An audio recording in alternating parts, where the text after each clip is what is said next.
Today we're going to review the Thumb Pak Ultra 7000. This is a combination tripod monopod, right? That is my workhorse. Really, it's what I love about this tripod is that it's so light. It's really well made, but it's really light.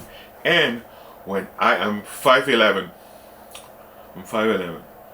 and I can extend these legs and make it really tall, almost to 5'5", where so that I can like set up a camera or a phone.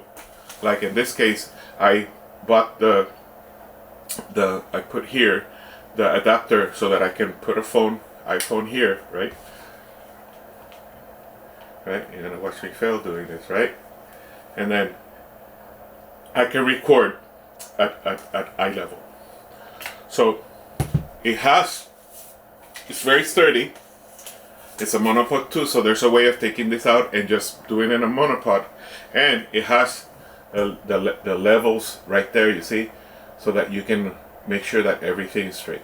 That adapter that it has there, that's the adapter for the phone.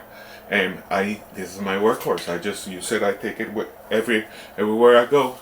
I take this, and it's been with me for many years. So the Sunpak Ultra 7000 TM, the workhorse of my photography workflow.